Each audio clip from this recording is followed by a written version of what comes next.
Linda Garcia-Perez is a 1971 graduate of the College of St. Mary, and a retired children's librarian.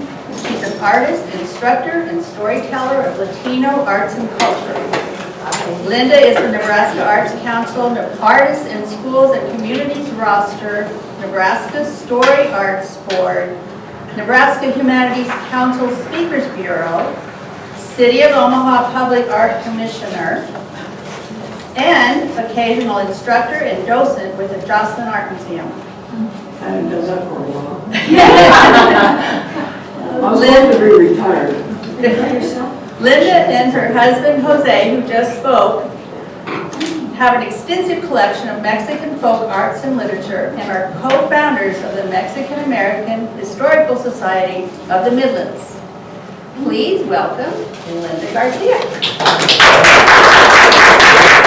Like I say, I'm a retired children's library.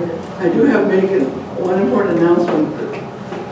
The Omaha Public Library is building a new library on 72nd Street, and it's state of the art. I think this thing is huge, and the way they're going to deliver books is going to be so different. It's going to be done mechanically instead of just by pages and librarians. Yes, you still have librarians. I came through the back door of my life every time. I became a children's librarian because I was the secretary at the library, and the director asked me, "What's your background?" I says, "Well, I have a college degree." "Well, what are you doing here as a secretary?" "We need to go strike for a specialist." "What's that?" "Just go to the city of Omaha, take the test, and we'll place you." Well, I took that test, I became a children's specialist. And then I went to different libraries, and after about 20 years, they upgraded my, even though I never went to library school. Linda, you know where they have to go. You've been with the system long enough. You know all of this, so we're going to update you. So I became the chosen one librarian. And it says, "You're not moving. You're going to South Omaha where all the Hispanics are." And so that's how I started my career. And I'll tell you, I really, really miss it, my children. My story time, this is how I got to do storytelling. I went, the first time I did it, one of the things that we were required to do was give a talk and read a book. So I had this book.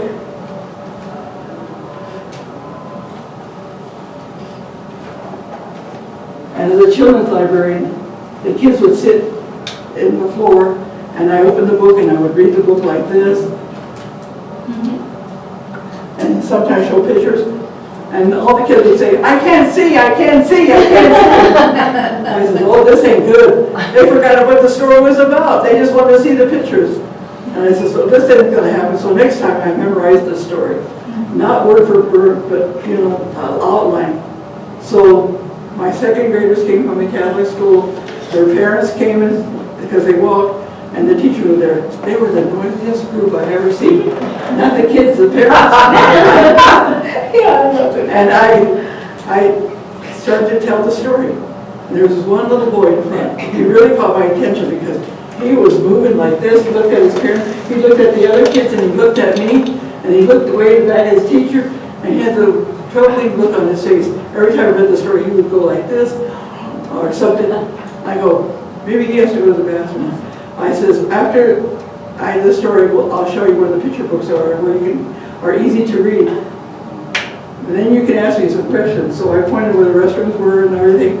And this little boy came up to me, and I had a long sleeve, and he pulled my sleeve. "How did you do that? How did you do that? You didn't have a book." So the first time I did storytelling, and it really changed me. Here I thought I'm going to change them. No, it changed me, because every person in the back were quiet. Teachers were quiet, and I had everybody listening. And when they laughed over the whole crowd, I couldn't believe the response I was getting. So I became a storyteller. And then I went to start visiting schools storytelling. And one of the librarians was a member of the OOPS, Omaha Organization for Public Speaking. And she says, "You need to become a storyteller." Yeah. "Well, here, you need to do that." And then we had another lady, Nancy Duncan, who was teaching at the College of St. Mary, the Nebraska Storytelling Festival. I went and saw all these festivals. And she says, you need to be a storyteller. Everybody kept pushing, you need to be. So I did one in Lincoln, and another storyteller says, you need to be part of this group, okay. I did that, and then I really learned what storytellers was. You know, when I tell people I'm a storyteller, oh, you're just going to read books. No, no, no. You're almost an actor, a theater, a little bit of everything. So it really hooked me. I couldn't believe the change in me, though. And so I did it. And you had a storyteller on the Cowboys on Hill Visit. I have his book back there. That's where I learned his book. And he was one of the tellers at the College Savior. He was amazing. You know, you get hooked when and now you're lucky on, you can find their tapes on YouTube, tell stories. You can buy their books, you can buy their cassettes, you can listen to them. So you want to really see a change in a child, bring a storyteller, I tell you. Or learn to be one yourself. There's a book on storytelling that gives you wonderful hints. What I like about that book is not by one person. They answer a question and several storytellers tell their experience, so it really gives you a really good overview. And never be scared. Nobody knows if you're goofing off or not. They don't know what order it comes, and that's happened to me. I met this lady,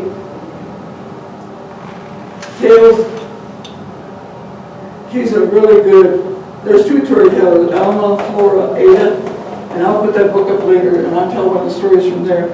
But what I like to do is whenever I tell stories, I try to get a hold of the author, who's ever telling that story, and ask permission. To me, it's really important to give them credit. And here's the other one, a Maya story. The monkey's haircut, it's told by the Mayas. So it's a little bit of indigenous, a little bit of clever. One thing about storytelling, I had to write this note because now Mexican culture connects and preserves the rich and history of pre-Hispanic and colonial histories. And why do we start out storytelling? Oral histories, it could be in storytelling. And it connects us to the past, to the present. It can be corridos. Corridos are big ballad songs told about real people or their events or something they want to remember, or a little bit of history. Dichos are really funny. I'll read some of those. Dichos are like little sayings. Everybody has a little American sayings, you know. Don't judge a book by its cover, etc. Things like that. And then the other one I found are proverbs, or more longer paragraphs maybe, and it could be religious, or it could be just common sense little ballads. Proverb. And the other one is folk theaters. A lot of theaters that do children's books and folk tales. So it's another way of representing me. And the last one is about jokes and riddles. Riddles are really popular in Mexico. You can find whole books on riddles. You can find whole books on dichos that are really funny stuff. And what kind of impact does it have? Well, it's a cultural preservation where I do it, and it's because of social commentaries, concerns or critiques you have, and it can also connect your community to history and to other people, and it's a way of doing formation of history. Put that away. I want to give you some ideas of what a dicho is. I'll say it in Spanish. Does anybody here speak Spanish? And you can't judge me how bad I do on these things. Okay, la razón del camino es porque ando lo tiene. Talk about the road you once walked. The other one is ojos que no ven, corazón que no sienten. Eyes that don't see and heart that doesn't feel. Hace el bien sin ver quién. Do good without seeing to whom. You know this one. Dime con quién andas y diré quién eres. Tell me who you're with and I'll tell you who you are. Oh, this one's a funny one. Mejor vivir gallina No morir gallo.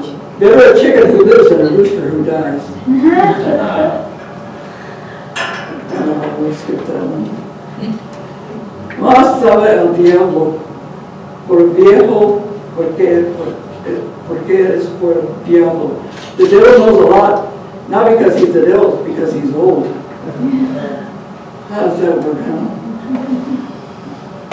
And here's another riddle. Salta, salta y colita de falta. It jumps and jumps but has no tail. Who do you think that is? Here's one. With long ears and a short tail, I run and I jump lightly. Who do you think that is? If you have it, you want to share it. If you share it, you don't have it anymore. What is it? And this one is, it never drinks coffee. It's round and it's red. It never drinks coffee. It always drinks tea. The first one was the frog that jumps. The next one with the long ears was the rabbit. This one's my favorite, is the secret. If you have it, you want to share it. If you share it, you don't have it anymore. What is it? A secret. And the last one I never quite understand. It's a tomato was wrong. So I'm going to start some stories. And then we'll talk about some of the things I experienced. The College of St. Mary's is one lady who really had it in for me. I spoke a lot of broken English at that time because I lived with my grandparents and they only spoke Spanish. And one of the things my grandfather loved to do was go to the beer joint. In the beer joint, he called me his little chocolate legs. Now you don't say that to a 3-year-old. Chocolate, you know what happens to chocolate? It's in the sun, right? So I always opened the door to see if it was hot. Oh, Grandpa, I can't go today, not today. And if it was a little shady, that's fine, because I ran from shade to shade to shade, or I followed his shadow all the way. You know what's going to happen. I didn't want to melt, so it took me a long reason once I found out I wasn't going to melt. So to this day, because of him, I wear dresses all the time.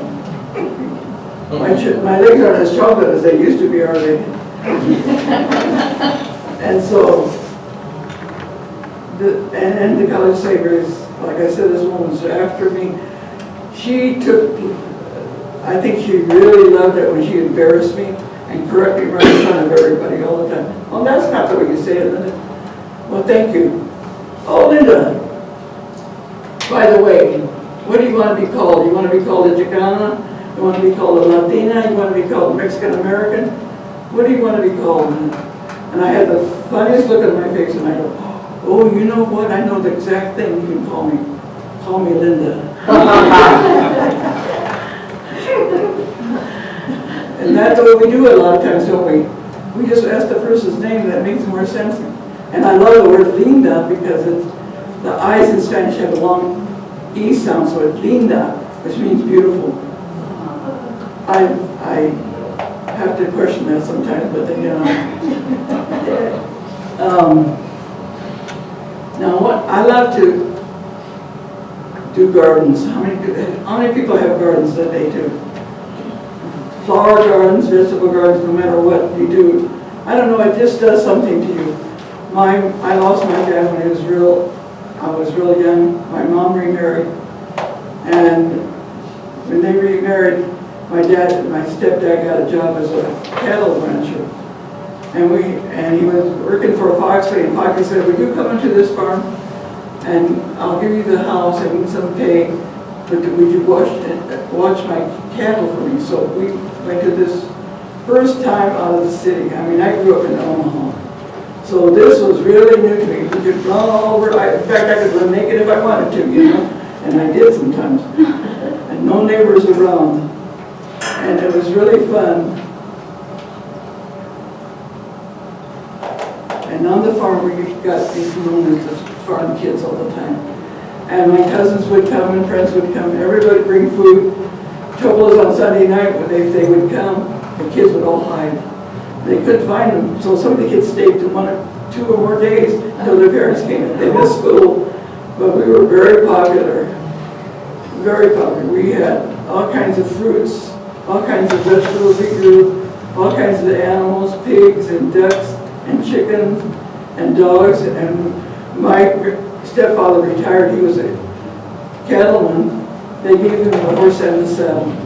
So we learned to ride the saddle on that. Oh, it was funny. My young brother, we're 11 months apart, he lives in San Jose. If you have mischievous, what is it about brothers that are so mischievous, don't you? And they can easily talk you into things. And of course, I was one of the people. And one time we went to play football. We didn't have a football, so he got my play iron. Here, catch it, Linda. Boom, split eye. So I have this little scar here. Another time we were the first country school. We were the first Mexican family in Papillion. And we always wanted to take shortcuts, but instead of going on the bus, the country school was from kindergarten to 8th grade. He said, let's take a shortcut. And guess who agrees? So I followed him. We went through some puddles and over fences. I tore some of my things on barbed wire.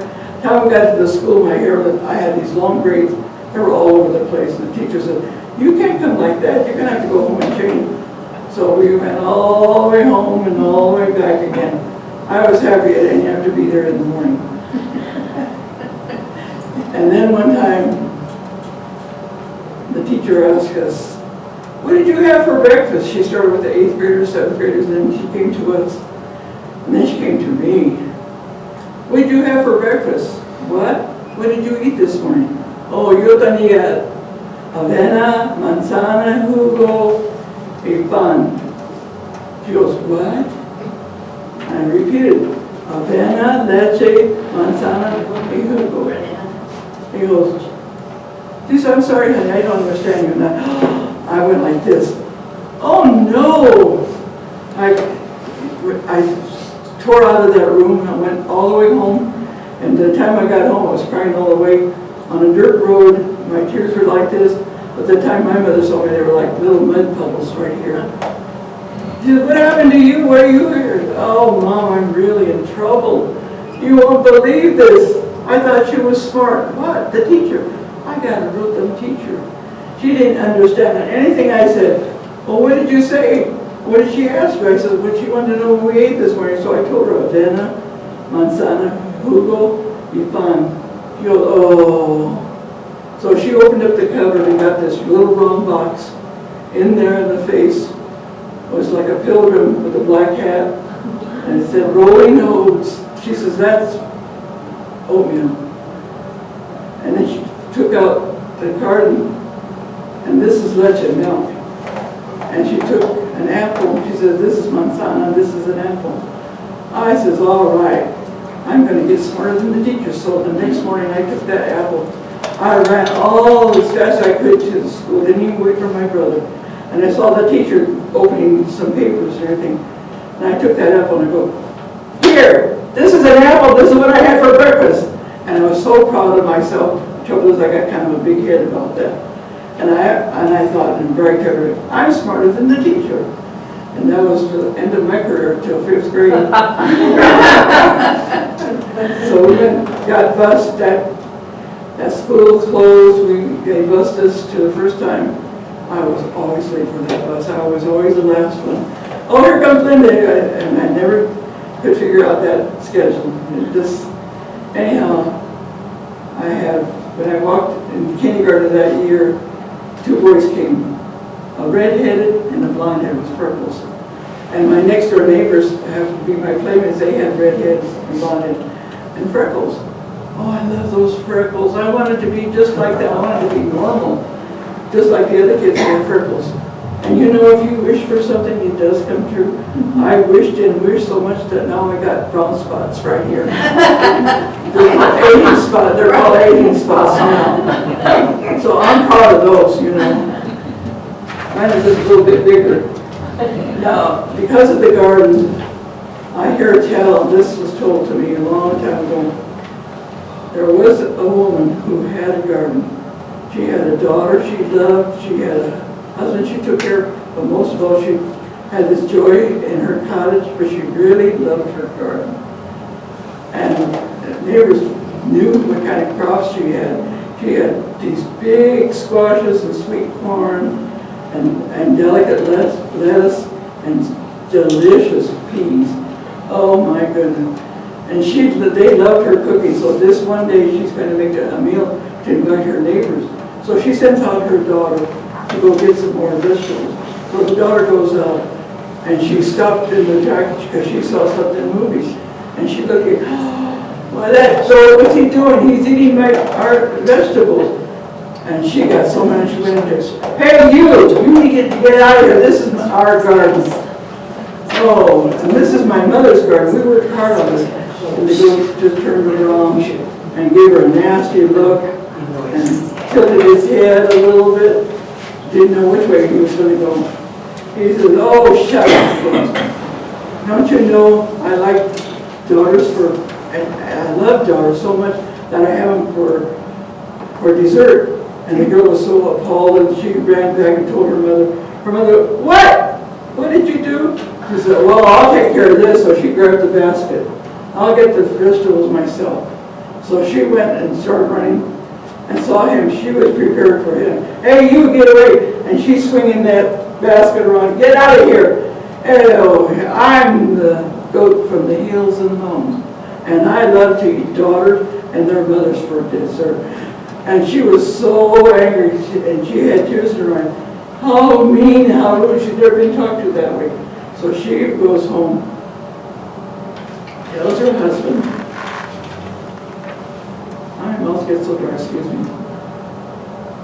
Tells her husband, he was so angry. Well, I'll show him. So he went to the wood pile and grabbed a big stick. This will do it, this will do it. This is just right. So he runs to the garden. This time he runs. And he's ready to smack that goat. And that goat turns around. You better not.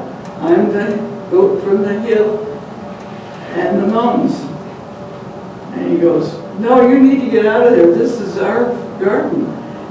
You could have just asked me, would have given you some. No, I want what I want. And he says, yeah, I love to eat the daughter and the mother and the husband for dessert, so you better go. Now, when he turned to go, he noticed that there was somebody else coming up the road, and it was a soldier. And this soldier heard everything had happened.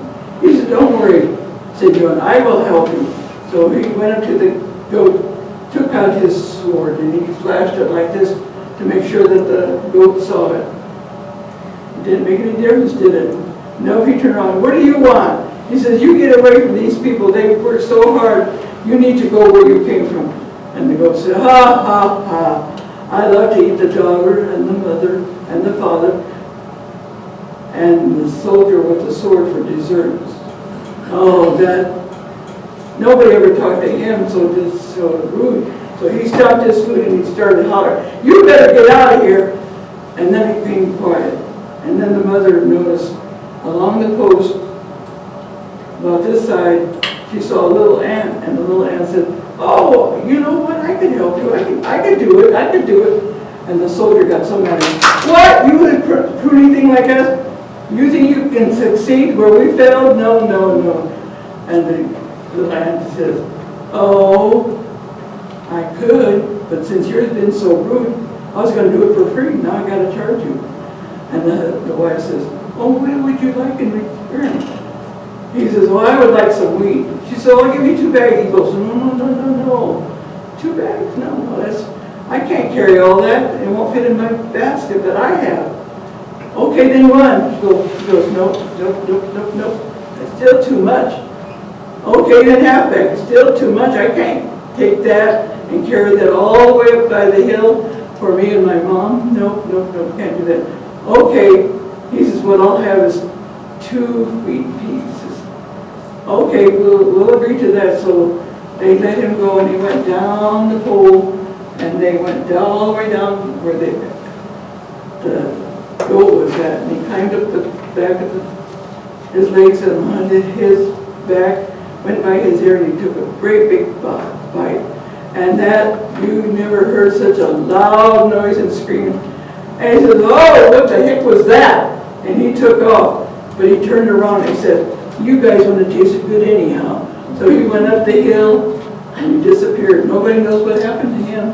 Some say he became a vegetarian at another place at another time. Maybe he grew his own garden. Nobody ever heard of him again.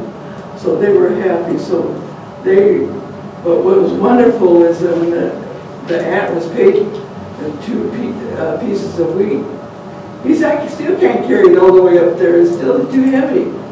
And the daughter says, I'll help you. So she took the other piece and followed him all the way home to where he lived to give to his mother. And that's the story of our garden.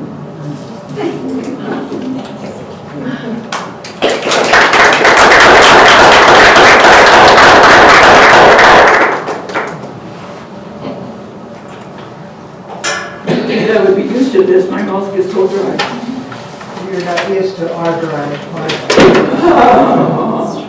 I'm not used to something, I guess. You learn, don't you? The next one is, there's these funny tales in every part I've looked at. I always go to 398.2 folk tales. That's where you find the collections of folk tales from Peru, from Colombia, from Africa, the Czech, from Polish, Irish, and German tales. A collection. If you want to learn how to do stories, that's a good way to read. So because I'm a librarian, I always push that always at the time. That's how I learned my stories too. And there was some silly animal stories, there's some stupid ones, there's some really clever ones. There's one that I like to tell is, this man had a beautiful garden of watermelons, and his two sons would go and pick them. It was about harvest time, so he went to go check on the watermelon bed. But then he turned them over, he found that they've been hollowed out. He goes, what thief has been into my watermelon? He said, well, I'll set a trap for him. So the man went home and made a man out of wax. Gave him a face and a body and some arms and a leg, and small enough to sit on top of the watermelon. So he watched from the next day to see what would happen. So he went there behind a tree and watched. And then he saw the thief come hopping by, and it was the rabbit. Oh, I'll teach you, little rabbit. But he stayed to himself to be quiet. And that rabbit was so mad because he was ready to eat some more watermelon, but this creature was saying, you better get out of the way or I'm going to smack you with my paw.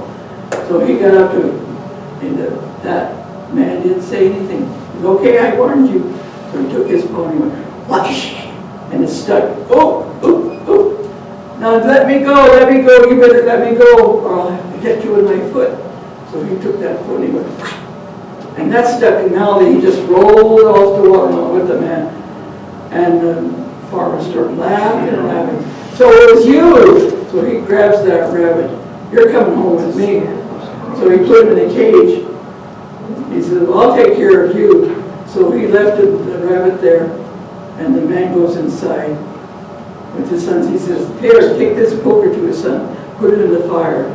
We're going to get it really hot, and I'm going to poke that little rabbit in the end. So they did that. And along this time comes a coyote. The coyote goes, hey, what are you doing in there? Me? Oh, don't you know I'm being treated so nicely? The farmer's going to make some hot chocolate heat. And he's going to go, but you know what? I already ate. I'm so full. Why don't you trade places with me? And you can have the chocolate because your stomach is much bitter. And now Coyote was pretty hungry, so he thought that was a good idea, didn't he? So what did he do? He let the rabbit out, but he had heard the farmer say, it's almost ready, but it's still not hot enough, so he hurried and let the rabbit go. And he got inside the cage. And here comes the boys with the hot poker. Whoa! That rabbit's a big one, isn't he? And they took that poke, and they got the behind of the coyote, and he goes, oh, this ain't good. And he opened it again, he took off. And now he found the rabbit. He says, rabbit, you fooled me. You were not nice. Oh, he says, shut up. Shut up, and be quiet. Gum mouth, bottom, ashes, burnt ashes.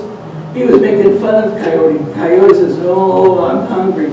You're going to go now. He says, no, look at all this wonderful fruit of peaches. Some are ripe and some weren't.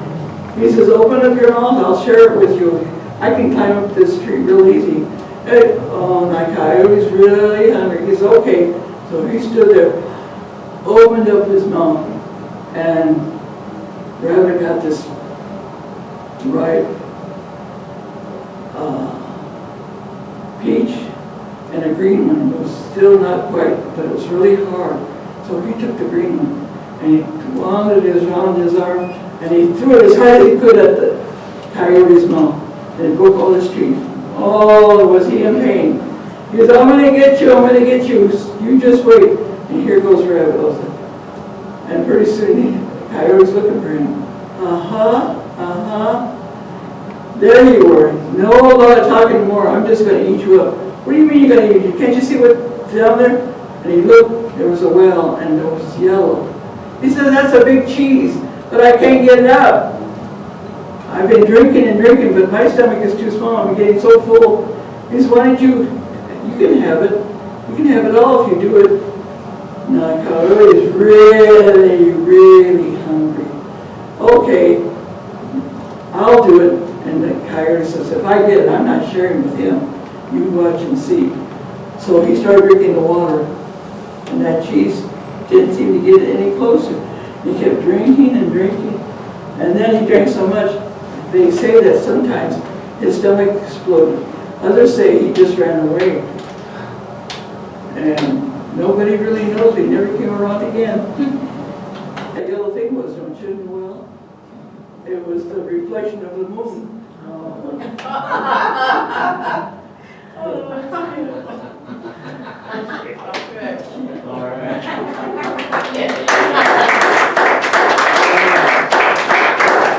Now this is another favorite one. And now there's a picture book written about this book. And I met the storyteller telling this book. I'm not going to tell you the name of it just yet.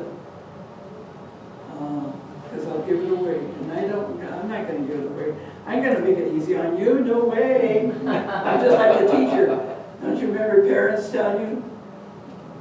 Oh man, the things I had to learn. There was a family of mice. Ratoncitos. There was Mama, the mother, Papa, the father, Hermanito, the little girl, Hermano, the big boy. And Mom would do one thing she always did, and you guys know what this is. You have seen this before, or like this, or especially yeah. Well, Mama had another way of doing it. Because she was homeschooling the kids, she would always go like this. She wanted to make sure they were looking at her so they could hear what she was saying. And she would always say, cuídate, be careful. Don't you know that a gato, the cat is over there, and you know what cats like, don't you? Mice. Oh, Mama, not to preocupes. Don't worry, we'll be fine. Oh, so they would go out there and play, but real close. Well, the next day, Mama had a surprising, we're going to go on a picnic, but this time, Alfie's going to go with us. So she got a big basket. Now, what do you think mice like to eat? They took a little strawberry, it looked like a big watermelon. They took in some juice, but the best thing what do mice like to eat? Queso. Cheese. So she put this kind of cheese, white cheese, and yellow cheese. That was the best. And the smell was so good, they could hardly wait to get there. So they took the little blanket and went and found up the hill a little tree where they could rest again. And so she put out the blanket and she set out the food. They comieron. They ate and they ate and they ate. Oh my goodness. What happens if you eat too much? You gotta go for a siesta, you gotta go for a little snap, don't you? So the father says, oh, I ate too much. And my mom said, yo también, me too. Let's take a nap. Oh, Papa, Mama. The boy said, I don't want to go on a nap. We want to go and play.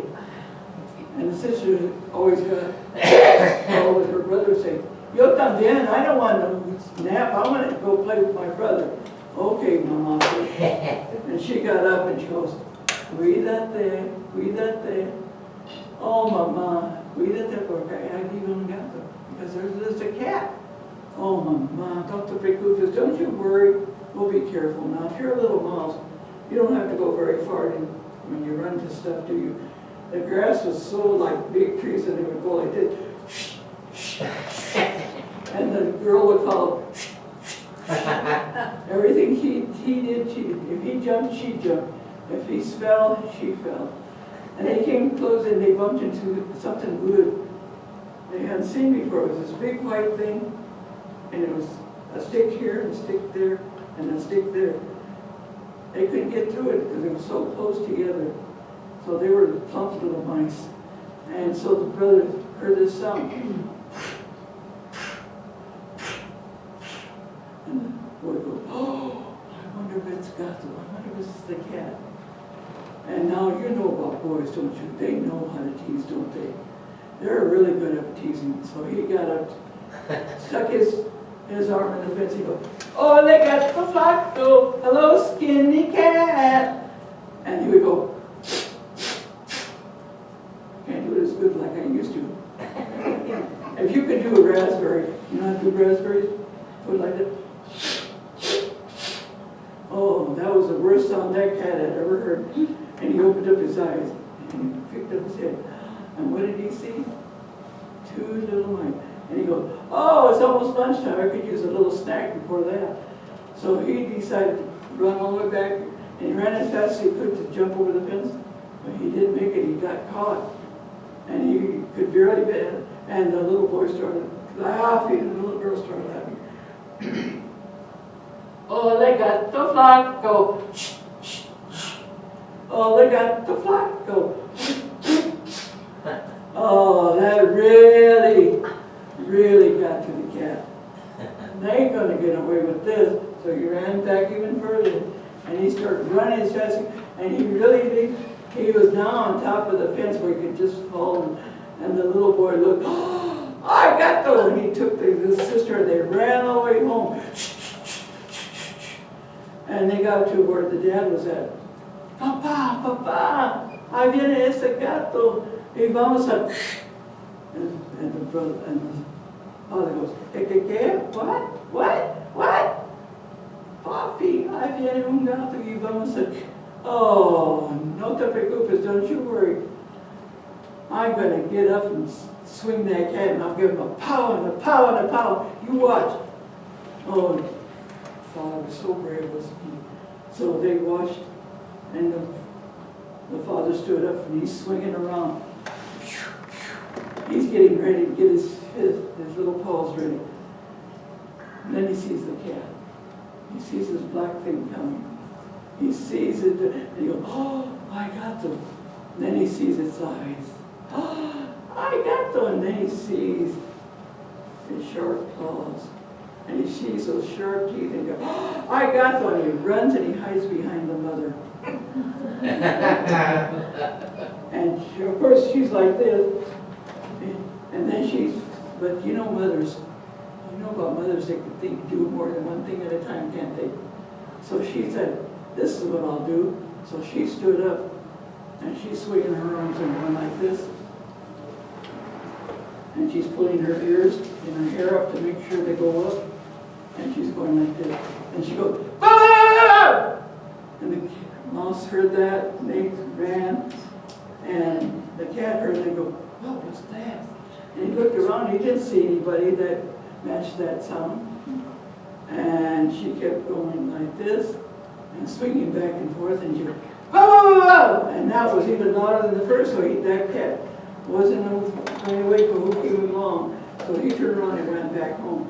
Now the father got up and grabbed his son, and the son grabbed the sister, and they ran all the way home. And the father sits down and goes, oh, ay, ese gato. And the little boy comes in, oh, ay, ese gato. And the little sister sits next to her, ay, ese gato. And the mother comes in. She don't sit down next to him. She walks in front of them. You know, Mom, ya te sabes. Now you know. Porque en este mundo, en este world, Es muy importante, it's very, very important that you speak more than 2 languages.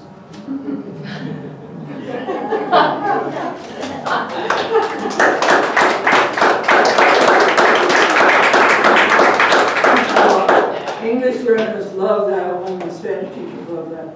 I get the biggest crack with teachers on that one. Because I've been at some conferences and now you can find that book, but you'll see it's more streamlined because one of the things about storytelling, you make it your own. You leave some things out and you add some things up. And you can find that picture book, it's called Barking Mouse. And it's by Antonio Sacre, who's Cuban. S-A-C-R-E, Sacre. And you can find him telling stories like that on YouTube. All these stories I'm telling you about. We have an annual Windshell Festival in September at Mahoney State Park. You're going to meet really beautiful storytellers. And it's an all-day event, and it's free. The only thing you need to pay is entrance into the park. So we have families who bring their own food, make picnics out of that, and they bring blankets sometimes. And also those storytellers are coming, and they give workshops, but I always attend the workshops. Because that's the only way you really, really learn. And you know, don't be scared. How many of you gone to family reunions or even school reunion? You start telling stories, and Uncle would tell this story here, and the other aunt would go, no, that's not the way it happened, it went this way. You hear so many different versions. Yeah. So there's really not a wrong way to do it, but it's memories. I mean, how many times have you told your kids or grandkids? The one thing I didn't tell you this story. Okay. All right. This I brought with me at the last taco. Now, you should tell your grandkids, or write it down. Or the best thing is to record it so they can hear your voice if you're gone, they can hear it. That's happened to a lot of family. To hear and watch somebody recorded that they're gone and you can hear it, it's a tribute to them, to remember them. It's wonderful to hear people's voices, I think. Don't you agree? I mean, Yeah. I'm really interested in what you do. But storytelling has really opened up a lot of worlds for me. I mean, I told that grandmother's story. And some of the things she used to do, how she would make food and how she would sit. Now, my grandmother was from Mexico. She did everything herself. She was a great cook. And coffee. I'd never seen anybody make coffee in a pan before like her. And her grinds never floated either. I don't know what she did. But one of the things she loved to do is make tortillas. And their tortillas, were out of flour because you couldn't buy corn tortillas at the time. So one of the things she would make this dough, and then I was given a piece of the dough, and we'd pinch off a pea. And we could roll it like this, and then she'd flatten it, so each tortilla she would make. The trouble is she had this funny table that moved with her. And she had this rolling stick, and it wasn't wood, it was a pipe. So she would roll it, but every time she rolled it, that table would move, and my brother and I would just be waiting for the first tortillas to have with butter. So we'd have our head like this, and every time she moved, our head would be going like this all the time. And we couldn't wait for that first tortilla. And she would cover it while it was being made with this, so they wouldn't dry out. Well, this became my favorite toy. Okay, there you I love it. Some call it rags, some call it tea towels, dish rags. Mine's even got a hole in it. It's even got a stain in it. You can tell I've used it. But this was my favorite toy in the world. Because I love the way it smells. So every time I see one of these, I think of her and her tortillas. But I also think of our next door neighbors. We used to watch movies together. We would see these Hollywood movies with these blonde people. I wanted to be a blondie. So I would tie my scarf like that, and I would swing my hair, and we would do a little accent thing. Now, we also did this. We played doctor and nurses with my brother and them. Now, if my brother was really mean that day to me or did something I didn't like, I said, okay, you're my patient, and I'm the doctor. So I put and get his arm in a sling, and then I would tie his feet together. And if he was really bad, I tied everything together. So this is my favorite. I mean, you should tell. Can you remember some toy that you found not given to, but you made yourself? You need to write that down. I really think. There's pages of how to tell your grandkids stuff, even if you have any pictures, because some are not lucky enough to be in the same state that you were, the same city, so you don't get to see them very often. I'm very fortunate. I have 2 granddaughters I get to see very often. So I still tell them stories, and I teach art.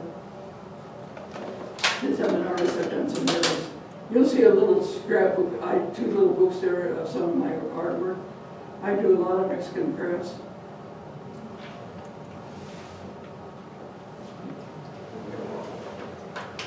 My grandma's a funny woman. She wrote her own cigarettes. You ever seen those papers? She put her paper like that, and she go, like the end of it, she roll, she put it there. Then she got this little pouch of tobacco, and she go like that. And she was so good she could do it with one hand. Trouble is, her cigarettes weren't like this, they were like this. And my grandmother was a reader. She got these newspapers from California, they were all Hispanic. And she put that cigarette right there. Trouble is, when she talked, that cigarette went up and down. And when she talked, you could see ashes fall sometimes. I played under her table and watched her because our table had these wonderful wood pieces, and sometimes Brother and I would play. We were airplane or we were driving, so we could move the spooks. So trouble is, she had the worst Gucci botas in Rainbow. She had the worst stinky feet. And unfortunately, I've inherited. You never see me in closed shoes, even in the wintertime. I can't wear socks. My husband tried to buy me boots. My feet were so sweaty, I was slipping in and out of them. So I've inherited that from my grandmother. But the cigarettes are just something else. So all her dresses were like nylon. When we found them, they had all the little holes all over them. That was my grandmother. I love to hear about grandparents. Anybody have any questions or stories? How much time do I have? We have a couple minutes for questions. Anybody? You can take a picture of those books in the back and get the titles from there. And if you look at my little scrapbook, you'll see the kind of paintings and drawings that I do. I do paper mache, I do painting, I teach Mexican crafts, which is Mexican paper cutting, called picado. I go to all the schools and libraries and teach them.